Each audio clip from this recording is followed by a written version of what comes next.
about a year and a half ago, was in North Carolina, visiting some friends and family, and I dove into a swimming pool, hit my neck, imploded my C4, C5 cervical spine, and immediately was paralyzed from the chest down. I've been swimming competitively since I was 5 years old. Let's go ahead and drop her down the rest of the way.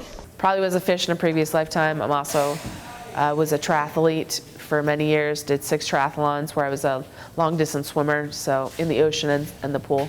Very, very comfortable in the water. The whole thing about you guys controlling everything for me and our communication, that just adds on a whole level. Got certified diving actually in Australia. On a random day, I walked into a dive office wanting an activity when I was on my study abroad trip in Sydney, Australia, and I dove the Great Barrier Reef for the very first time.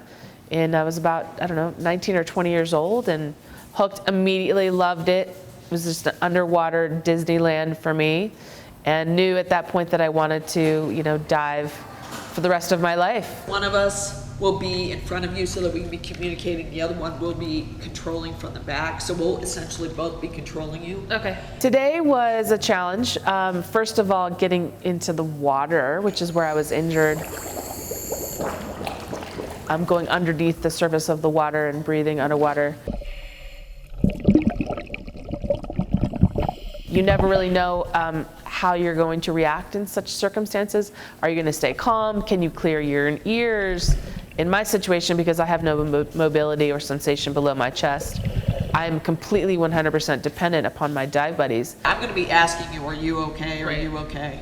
So a big thing was, who are my dive buddies? Let's go in this. Let's go ears, regular distance breathing is obviously. Okay. So meeting them, it wasn't like getting in the water with my best friend, it was getting into the water with a stranger. And so immediately having that trust underneath the water. And I think you're right. I think just for you guys to communicate with each other and for me to communicate with you.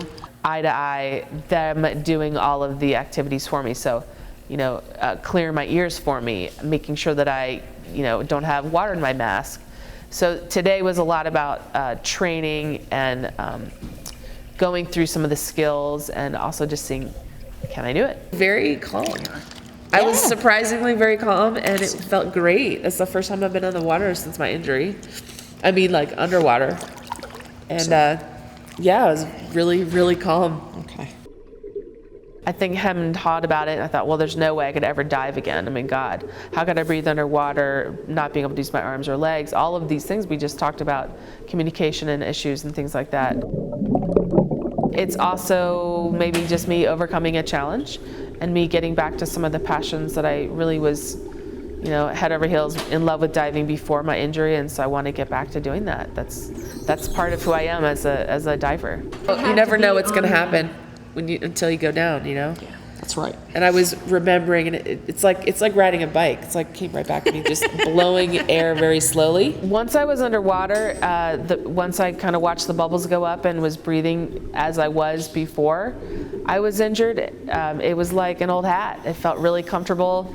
I was sort of, disappointed that I was seeing the fake turtle on the bottom of the pool, because I, was like, oh, I want to see the real thing, but I'm very much looking forward now to going under the water and doing the real thing. My mantra has been, anything is possible.